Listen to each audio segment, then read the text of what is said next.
Hello, and welcome to Why Wait Till Sunday. On an under-recruited episode, we are going to go over the 3-star receivers that I like the most in the 247 composite ranking. So these are guys that, they're going to still be relevant in big C2C leagues, deep C2C leagues, even in startups as you get way on down into those, 40-plus round startups. Also, freshman only drafts, depending on how deep those go. For Devy purposes, you'd have to be in a pretty long, deep Devy league. Obviously, for Dynasty, this is 2024, pretty far out. But here's the thing. No matter what format you are playing in, even in Dynasty, it's helpful to know who is the 2024 guys coming in that could pop right away. We just saw Keon Coleman. We just saw Marvin Mims, who is fairly under-recruited, even though he wound up at Oklahoma. We saw Deuce Vaughn, a 3-star guy, shoot up in value after just 1 year. So guys that could pop, it's still worth knowing their names. I was on the Clubhouse today with Matt Hicks, the FF educator, and we were just kind of talking about, Devy and how to get into it for people who maybe aren't super familiar.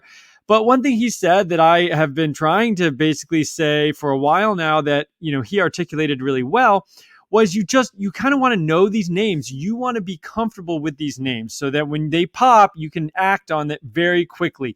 It's human nature. The first time you hear about a player, you're going to be a little skeptical. You're going to say, well, is he really that good? Is this fluky? Whatever. But if you've already built up in your mind what kind of player they are, and then once they're showing it, you have no doubt, this is what I saw, this is what I expected. And you can act on it. You can acquire them. You can draft them. You can go out on a limb in your Devy League and take the guy who was a 3-star just a year ago, but you already liked him. Then he popped. Boom. Now, this is how you get an edge. So regardless of what format you're playing in, I suggest this is a good thing for you to listen to, but certainly most immediately relevant in Campus to Canton leagues. And of course, I'm a co-founder of CampusToCanton.com. The first website that is dedicated to the deep format of Campus to Canton. So naturally, this is something that I'm very interested in. If you haven't already been to CampusToCanton.com, that's CAMPUS 2, CampusToCanton.com. Go there, check it out. We've got tons of stuff, that's always coming out. This video, of course, is going to be on there. There's going to be an article accompanying it.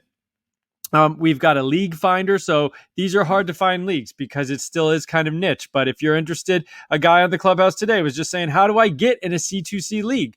Go to our classifieds, essentially, where people are saying that they want to get in a league or have a league opening, and we can play matchmaker there. We've got a data app where you can visualize, what Keon Coleman just did versus what Julio Jones did. You can put them on the same graph and look at things, year out of high school and watch progression of these players who are still in college. And some apps with some visualization on the data have that for NFL players, but no one has it, including all current college players. And that is something that really sets us apart. I play around with that on a daily basis. You'll see me tweeting out graphs from that app. And that is something exclusively on CampusToCanton.com. That's enough of that from my sponsor. But we're going to get into the top 10 3-star receivers on the 247 composite rankings. And away we go. I'm going to have to share my screen here as we do. So if you are listening to this on podcast form, I'm thrilled. I hope you're enjoying it. But if you feel like you want to see what these players look like on the screen, go to the YouTube channel where we have this in video form. And I cut up some clips of these young guys so you can take a look for yourself. First on the list, I'm actually going to go through 11 guys because this guy, Monterey Baldwin, I wanted to talk about, but I couldn't quite put him in the top 10. This is a guy going to Baylor. He's 5'9", 160 pounds. Baylor is his only FBS offer. They offered him late in the cycle. Not many people know a whole lot about him. In fact, I apparently when Baylor offered this kid, he did not even have a 247 profile, that's how off the map he was. Rivals has him as a 2-star. And, it makes sense with Baylor being his only real offer. Now, what I like about this guy is not his size. He's 5'9", 160 listed. So he's going to need to put on weight. Maybe he'll grow an inch if we're lucky. He did not have any other offers. However, he did run a verified on track 10.66 100 meter dash. Now that equates to roughly a 4.4. So this guy's got verified 4.4 track speed. You can see it on the tape. He did pop for me even before I looked at his track time. I said, this kid, I figured a 5'9", 160-pound receiver, no matter what the stars were, going to Baylor, he probably was fast. So, I was just kind of intentionally looking at that far down the list, looking at smaller guys, because I think a bigger guy, in the 3 stars or down that far down is probably going to be slow and lumbering. If he's big and was fast, hard time believing he'd be that far down the list. But these smaller guys, I think, can go unnoticed. And you can see this guy. This is Texas. He played in Texas high school football, which, any division is pretty good. I think it was Killarney, or not Killarney, that's in Scotland or something. But anyway, I'm taking too long on this guy because he's not even in the top 10. But basically what you see on the tape is extreme speed, 4.4 verified, type speed in high school. He does have good hands. He's catching with his hands. I've seen numerous examples of him basically catching in stride. And what I look for, a big thing in receivers, is catching and converting the catch into upfield momentum. People can catch the ball and then just kind of come down flat-footed or whatever. What I saw him do numerous times is catch in motion. And, part of has to do with ball placement and stuff, but really snag things out of the air, even using his hands high up, catching the ball, over his head, but always able to catch it and convert it into upfield momentum very quickly. So I actually really like him. Despite, he's almost as no-name as you can get and headed to Baylor, but it is an FBS team. It is a Power 5 team. And let's keep an eye on that guy. He's your super sleeper special, kind of an also honorable mention on the top 10. So then we get into number 10. This is Davis Mallinger from Florida, but going to West Virginia. And a lot of people like Caden Prather for West Virginia. He's a 4-star receiver, kind of that big guy, 6'2", 3", pushing 220 pounds. But when you watch Prather's tape, he's kind of lumbering. He just doesn't look twitchy. That's a huge red flag to me. I don't care how big you are. You've got to be twitchy at the next level. So Davis Mallinger popped for me. He does have a 100-meter time of 10.7, I believe it is, which really is a low 4.5s when you convert that to a 40 time. And he stands 6'1", 176 pounds, so he needs to put on some weight. But anybody who's over 6 feet and can move that fast in the open field is certainly worth my time. And I liked what I saw. He does catch the ball. I've got here on my notes, he's long. He's got a long frame, and this is one over his head, diving into the end zone right there. There's a couple of those on this tape where he's catching the ball, diving over his head. So he seems to have really good hands and a knack for kind of leaping catches, which to me shows really good body control. He can twist and contort in the air and still come down with the ball. And he seems to have some good yak ability. Look at that. It's a hurdle there. And I know that's all the rage for everyone to hurdle people these days, but that's another over-the-shoulder leaping grab right there. So he's not just speed, and he does this move pretty frequently, kind of a jab step that he will do to get around guys. So he seems to have some yards after the catch type ability. Sometimes these taller guys just kind of catch and fall down, or catch and if they're wide open, they can run to the house. But he actually shows some shiftiness and move. That's a nice kind of slant post. I saw a fairly decent variety of routes, and he does have the speed to, at least beat guys at the collegiate level. See, look at that. Look at that little juke step. I mean, that's kind of nice. He's not one dimensional. He's not just speed. He's not just power.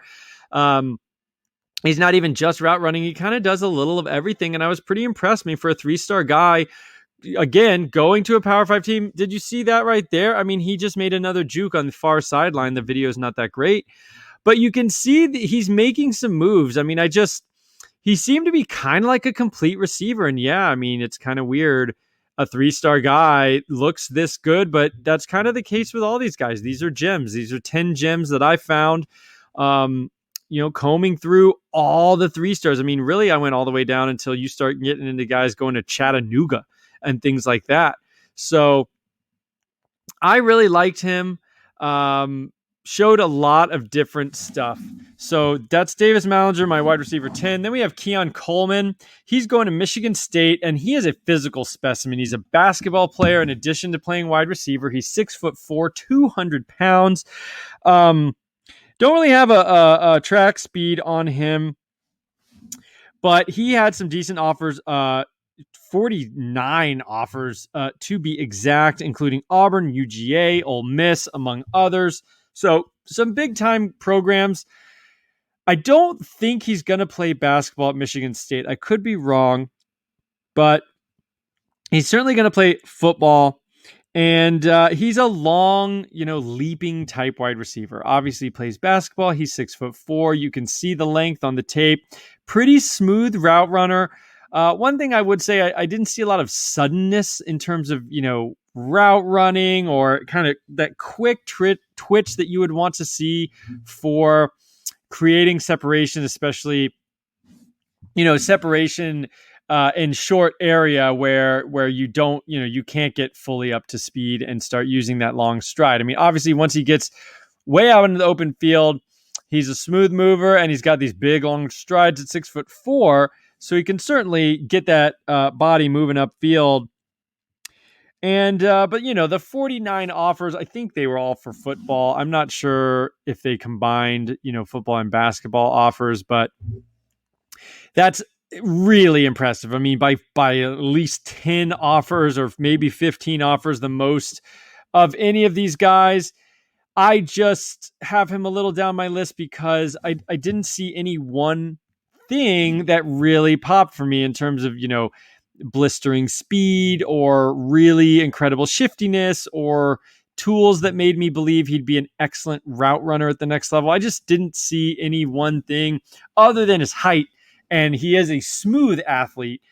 We just saw a basketball player, Drake London, be a smooth, big jumbo slot for USC, and he's been successful. So I think we like that for him. And he's from Louisiana, so they did let him get out of the state, but his highlights were very long. But, he's a little down the list for me. He makes the top 10 here, but a little bit lower than maybe some of these other guys for me watching that tape. Next, we have Joshua Burrell going to FSU, and this is the second FSU receiver that I think is sneaky good. Dustin Hill is one of my favorites, and he's a 4-star, so too much prestige for this list. But Burrell is an early enrollee at FSU. On day one of practice, they've already said he, quote unquote, doesn't look like a freshman. And you can tell that here on the tape. I mean, he really looks like a man among boys out here in high school. Leaping over people. He trucks people. Even in that clip right there, like when he gets up from the ground, he just looks like a monster. What I like is he did run an 11-200 meter. Now, that's like a 4.7-ish. But for a guy who's 6'2", 212 to run a 4.7 in high school, I'm pretty impressed. I mean, he could shave a touch off of that. And if, he's refined in some other ways, you're talking about a really interesting prospect.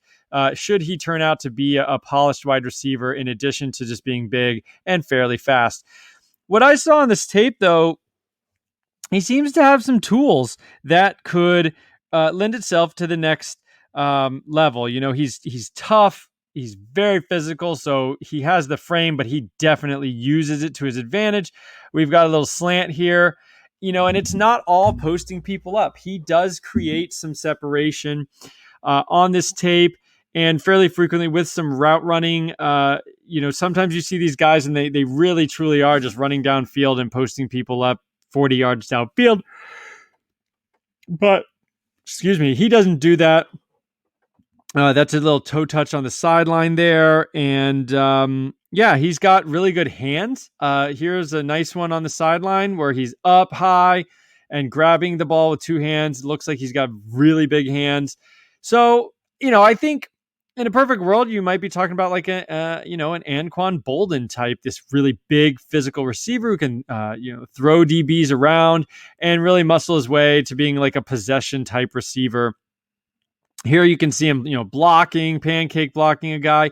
So he seems to be a good, nice all-around player. He's going to help the offense in multiple ways, and that'll get you on the field at least early if you can block and, they don't feel like they need to take you out on running plays. So, I like this guy. He's a little 3-star, pretty unknown, but that FSU depth chart is just, there is no way to say it other than absolutely wide open, especially at wide receiver. And so that's Joshua Burrell to pair with Destin Hill as two of my favorite receivers in this whole class going to FSU. So good job, by Norvell up there. JJ Henry's next. He's going to Ole Miss, and I'll be honest, I was interested in looking at his tape because, again, like a little bit like Monterey Baldwin, I saw JJ Henry 5'10", 165 going to Ole Miss, and I said, who was like 5'10", 165 when they showed up at Ole Miss was Elijah Moore. So I didn't think a slow, small guy would be going to Ole Miss. I figured if Ole Miss recruited a small guy like this, he probably is blazing. And on the tape, he looks absolutely blazing. There'll be a couple of plays. That's a nice hands grab up over a DB there, but you'll see a couple of plays where he just hits like sonic boom and everybody else is just quicksand and he's just torching a defense.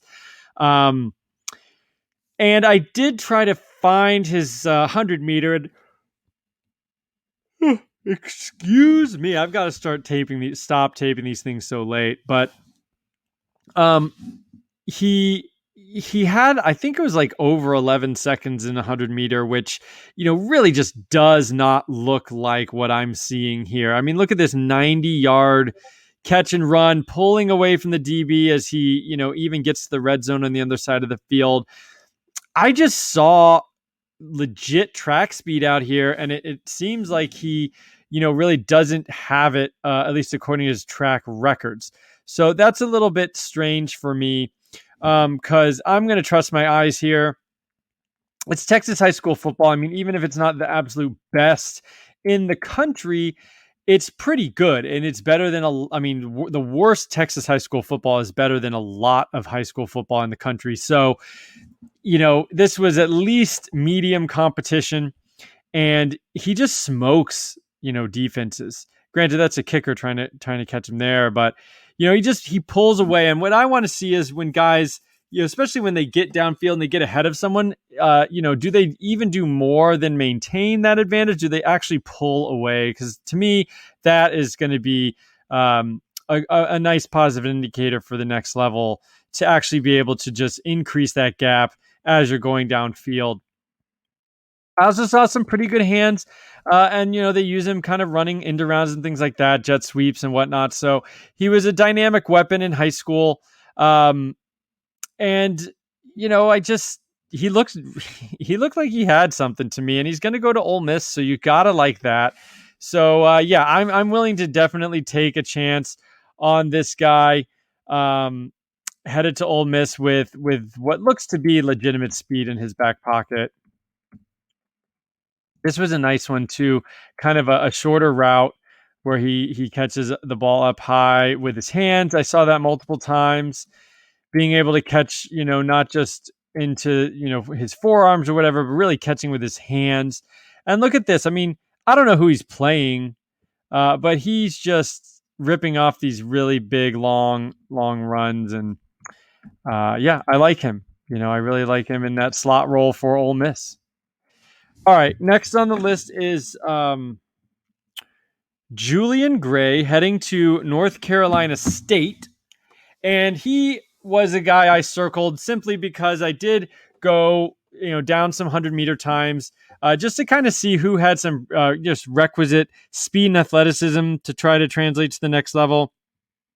This kid has a 10.4 on his resume, which that's like, borderline 4.3 type stuff.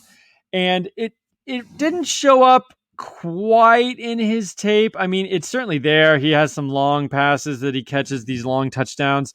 I'm not sure that he has learned quite yet to translate that into, game speed every time, all the time. But that's a nice ball tracking right there. He had to turn around and catch it on the other side of his body. And certainly does have these breakaway, these big breakaway receptions and stuff for his high school team. So he's headed to North Carolina State that, again, like some of these depth charts, I like these, this hyper athleticism going to depth charts, especially for Power 5 depth charts that just there's not much there. So, I mean, I think a guy who can come in and be explosive and, create big plays is going to be welcome in Raleigh. And, that's like a 99-yard catch and run right there. He is an early enrollee, 5'10", 174. You hope to see could put on 15 to 20 pounds, but that should be doable for most folks. He had 12 offers. Duke, Georgia Tech, South Carolina liked him as well. But I'm kind of betting on the verified speed here from the track records, and hoping that he converts that into some more football skills. The tape is good, but yeah, I mean, 4.4 speed does not grow on trees, especially in a decent size. 5'10", 174. If he can get up to 185, 190 and maintain that speed, we got something interesting on our hands. And you'll know if you follow me on Twitter and stuff. I kind of do. Make fun of people that get all excited about 40 times. I think, when you've seen it on the production and when you've seen it on a college field, especially Power 5 team, that I'm not, I'm pretty interested in, but not worried about a 40 time. But these high school kids, like, you don't know the competition. You don't know what exactly was happening with the people they're playing against. And so I think just seeing, is this legit speed that'll translate to, an ACC defense? Can he beat ACC athletes? And so at least says that, yeah, he can. I think if you're dominating in college, you'll have a pretty good chance of dominating the NFL. But if you're dominating, some small high school team in South Carolina, that's the step up is just so much bigger. So I like to see that they just have like the basics for speed. But yeah, 4.4 is definitely nothing to sneeze at, and we like that. So that clip was supposed to be J.J. Jones heading to North Carolina, but the picture got cropped, unfortunately. But he's a big, tall guy. Early enrollee at UNC. He's 6'3", 195 pounds coming in, and pretty smooth for his frame. UNC is going to have two guys on this list, actually. So, and they also have a pretty highly regarded 4-star. So they are restocking their receiver room with a lot of nice looking athletes in Chapel Hill. But so two of them make my list, and JJ Jones, the bigger of the two, the stronger of the two, the more, physical of the two guys on this list. But, he looks like a smooth mover. I mean, look at that, posting that guy up and one-handed grab down the field. You love to see it, but pretty smooth. He does make some nice, cuts and changes directions pretty well for a big man. Accelerates pretty well for his height and size, which I like. He had 35 offers, second most on this list, I believe, including UGA, Georgia Tech, Michigan, Arkansas. So some pretty big names. He was fairly highly sought after. You'll see right there on that last catch, he let the ball come into his body. Now, obviously, he's got nice hands. We saw the one-handed grab before, but I saw too often kind of like that's another great hands grab there. But I definitely see inconsistency with how he brings the ball in, and there was definitely a number of times that he kind of lets that ball come all the way into his body, and gets away with it because it's high school. But that's something to me that I really want to see, catching that ball out in front of you with your hands, and not letting it come into your body, because that's how it can get plucked away by a much better defensive back. But obviously, very highly sought after. Um, he has a couple out and ups on this tape where he just like torches guys. So he, makes sharp enough cuts on the out and then going up where he just burns guys completely. And at that size and weight, I love to see a guy who can get downfield. But it remains to be seen if he'll create that much separation at the next level. But he's a big leaper. He can be counted on in the end zone, red zone, I think, to do contested catches if he doesn't, fully get separation. But again, you see multiple times where he's jumping up, catching the ball above his head, and got these big long arms too. So you can put the ball out of reach, and he should be able to come down with it, out of reach of the defender. We can go forward to the next guy, who's going to be Sam Reynolds for South Carolina. Now, this is a guy, basically I think everyone was in a bit of a similar tier, and now I'm going to have a tier 1. So this is like the tier 1. This is a group of 4 guys I really like headed to college. And Sam Reynolds is certainly the least heralded of all of them. He only had 5 offers. The only other FBS, I think, was West Virginia, at least the only other Power 5. So from, kind of nowhere in South Carolina, and is going to go to his hometown college. So that's nice. In the SEC. So at the end of the day, he's going to an SEC school. But he's looking mostly like a slot guy. He's small, 5'8", but clocks in at 170, and you can see that his legs are pretty thick. So he's 5'8", but he does have a nice, strong lower half. Clocked at 10.8 in the 100 meters, kind of around a 4.5 40. So certainly enough speed. That's totally fine, in my opinion. But you'll see here, toughness. You'll see, doing the little things, blocking on the outside. He's really aggressive, even though he's kind of smallish. He has a my ball mentality. He has a yards after catch mentality. I mean, he's always catching the ball, looking to turn upfield and create extra yards. He's shifty, hard to bring down, actually, despite his size. And, just watch right here on this play coming out of the slot. He does play a lot of slot. But I think he shows some nice, like, spatial awareness, kind of, just kind of settling down in the zone, but then catching it and turning upfield. So it's like a little turnaround, catches it, beats a guy to the outside, and then just boom. I mean, acceleration. He just beat 2 guys who were already on the outside, to get to the end zone. He reminds me of, for lack of a better word, kind of like an Elijah Moore. I mean, small, but looks very, very explosive out of the slot once he catches the ball. That first step after the catch is really impressive with this guy. And that's what really attracted me to Elijah Moore, after his sophomore year at Ole Miss, is that first step post catch I really like. He does play some defense, and even his defensive clips really show a guy who seems to be in control of his body and understand the kind of where he is at on the field and the things that he needs to do to make a play. I kind of want to, go coach speak on you and just say he's a ball player, and that's just kind of what he seems like. There's a seam route you're not going to catch. I mean, he has legitimate speed. I mean, SEC speed, being clocked at a full-on 4.5 as a high school player. Here he takes a little toss out of the backfield, seems really versatile. I honestly think he's a playmaker and someone that South Carolina will probably utilize fairly early on. They're losing Shi Smith. They don't have a lot of other, game-breaking type guys, and I think Sam Reynolds actually can be a bit of a game breaker right away for him. I think he's an early enrollee. Yes, he is. And so he's going to be working with the team. He also was recorded on 247 with a 38-inch vert. The average NFL combine vert for a wide receiver is 35. So he is explosive. has a legitimate vert, a legitimate 40 time. His athleticism is real.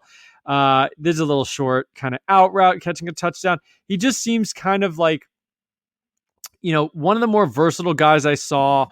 And so I elevated him into my tier 1 of 3-star receivers, headed to an SEC school. And if he pops, he's going to be, everyone's going to forget about the 3 stars, and he's going to be, really impressive. His weight, is probably always going to hold him back a little bit from being like a true, monster receiver. But I think he can be really productive in college, and maybe, have an NFL future out of the slot. Bryce Stevens headed to Arkansas. And if you've been watching these videos, Arkansas also had one of my favorite athletes turned running back in the whole class. And now they have my number 3-star receiver in Bryce Stevens. So this is someone I really impressed when I turned it on. Their running back, AJ Green, is also from Oklahoma City. So from Oklahoma. I think he's from Tulsa, but they did a real nice job dipping and pulling some very interesting prospects out of the state of Oklahoma. And his tape is really, really nice. This first play is fantastic. Maintaining balance. He jukes a guy, he stiff arms a guy, and then it's off to the races. He is 6 feet, 170 pounds. He had 24 offers, including Arizona State, Iowa State, and Michigan, among others. He has a verified 10.9 in the 100 meters. So, right around that 4.5-ish speed, which is just fine. It's not that I want you to be super low. I just don't want you to be like 4.8 or above, in high school. I know that there have been high school guys who are 4.8 and, shaved off time and got better. But, I think if you're 4.7 or so in high school, that's more than fine. So this is perfect speed here. As a high school player, he just shows a really aggressive approach to catching the ball. Definitely the classic my ball mentality type guy. And I know that some people like Marcus Allen, who's headed to Wisconsin, and I actually DM'd Boz and said, "Hey, I've got Marcus Allen with verified long speed for you," and that I think is kind of Bryce Stevens. He's super aggressive. When he catches the ball, he's going to get yards after the catch. He's going to break some tackles. He's going to be, kind of like a dog, trying to get him down. He does not go down easy. Look at this kick return. I mean, he's already broken 2 or 3 tackles, and now he's just continuing to guys are slipping off of him. And this is kind of his thing. This is what he does, play after play, but he also can win downfield. He also can win by skying up over a guy as well. So, Look at that. Again, juke, stiff arm, all that sort of thing. So you really like that. Pardon my dog here. So Bryce Stevens, I'm really impressed. Shh. Pardon me. So that's a little defensive thing there. Pick 6 for Bryce. Really like what he's bringing to the table. I'll let you watch this out. All right. We can go forward. We're going to go to my number 3-star receiver. We can never get to the next break here. Wow, these highlights are really long for Bryce Stevens. That's how good he is. But I've run out of things to say.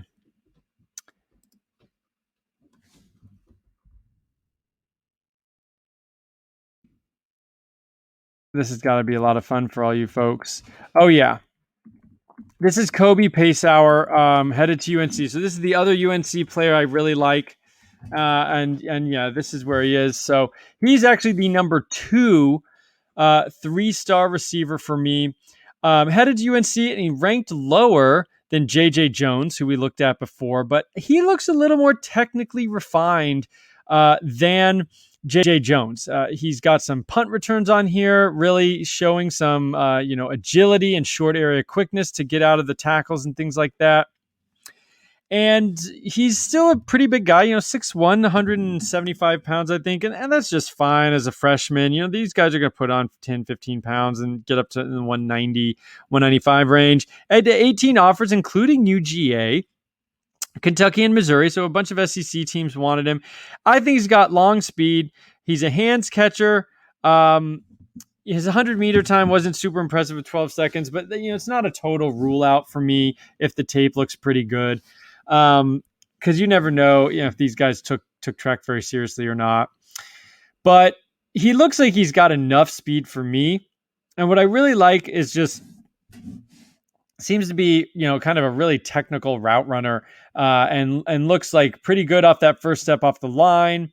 He just looks like a quality receiver. I mean, that's the best thing I can say. Sometimes these guys were looking for 3 stars and who can come in and contribute, and you want a guy who just looks good at everything, even if they're not like fully elite, at any one thing. And I think that's kind of this Kobe Pacehour.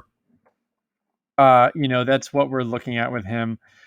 But there's one I really like to show you. I think it's like the last one. It's a really nice out route that kind of seals the deal for me with him, because it just shows that he can run a sharp outbreaking route, and that's hard to do in high school. You don't see these guys do a very sharp 90-degree. Well, maybe that wasn't it, but he does have one on tape. Maybe it was a different highlight film that I ended up doing, but I like to see that with these guys who can run a very sharp route. And so now we get to my number 1 3-star receiver. He's also the highest ranked 3-star on to 24/7. So, kind of went a little chalky here, but I really like kind of in the, he's like a better Kobe Pacehour, because he's doesn't necessarily have any one incredible trait, but he just looks like a quality receiver. I will say that one of the nicer things about him, he looks pretty sudden. That's usually a term I use for running backs, but he looks like he can make these little, juke, stutter step, jab steps during his route and on the line to create some separations in short area. Shows enough long speed, and his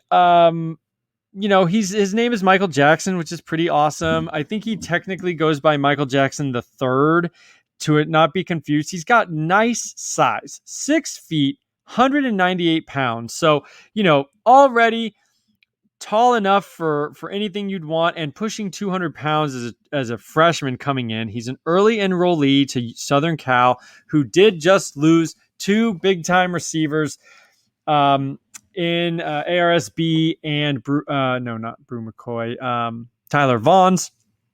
Brew McCoy hasn't done much. Gary Jennings is there, but he hasn't, didn't do much last year, and I'm not sure what kind of a player he really is. The only really returning receiver is Drake London. I think there's room, if Michael Jackson is as good as he kind of looks like, I think there's room for him to get some run early.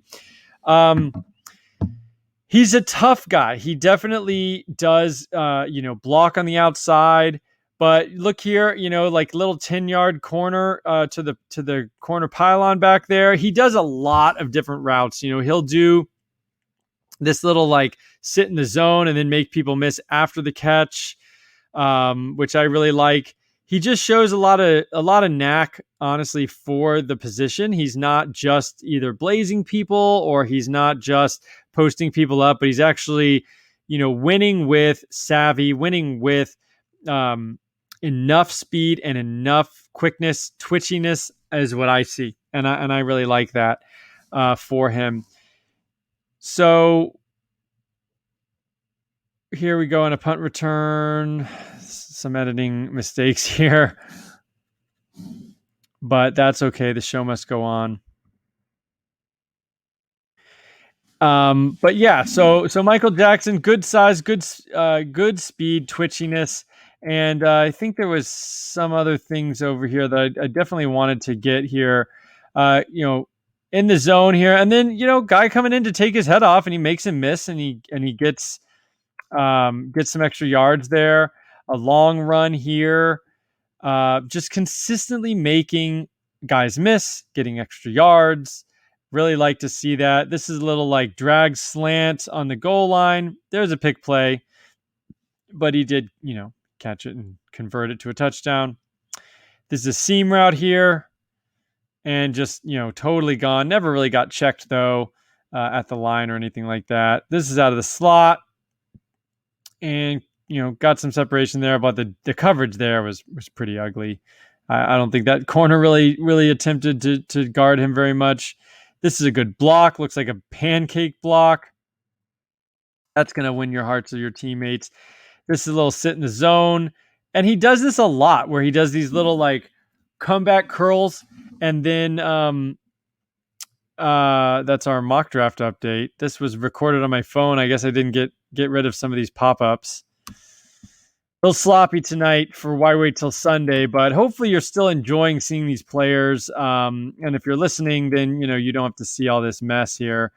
But so, yeah, Michael Jackson, I think we're going to come to the end here. I'm going to let you watch it. That was a nice route there. I really liked that. So that's a deep out and maintains balance. And he cut it off, almost actually less than 90-degree angle. So that's good. I've definitely heard, people that have played football at higher levels say that's a nice thing to do when you're coming in or out to kind of not even do 90 degrees, but maybe a little shorter so that you're kind of coming back to the ball a little bit. That makes it really hard for a defender to jump the route and, and pick it or break it up when you kind of have even tighter angle than 90 degrees on those breaking routes. So I think he can do it. I think he can do this at the next level too. And I really like what I saw from him.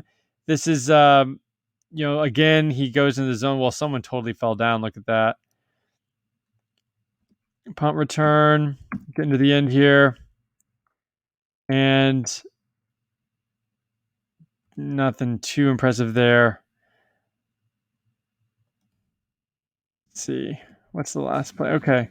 So I guess that's it for Michael Jackson. So to review,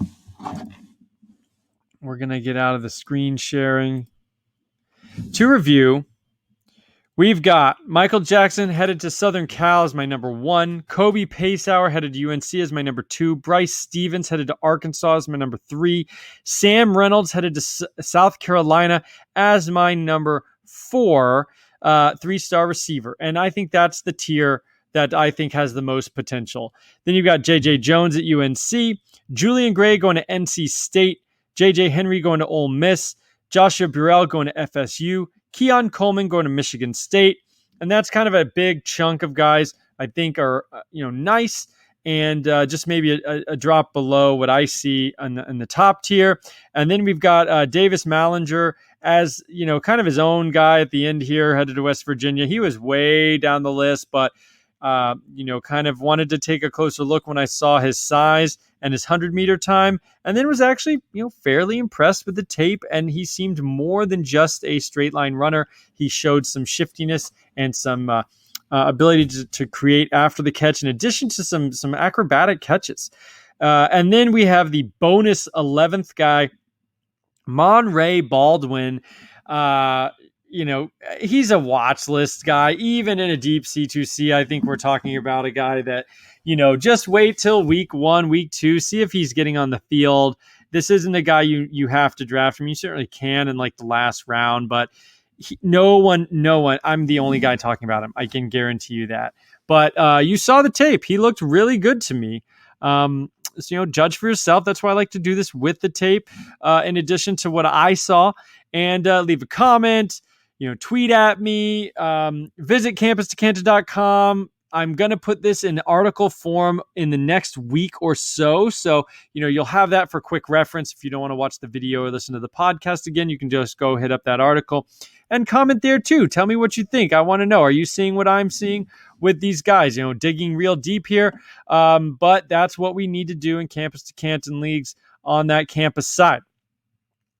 Thank you so much for putting up with some of the technical difficulties and a little of my yawns. I promise I will start doing these earlier in the evening.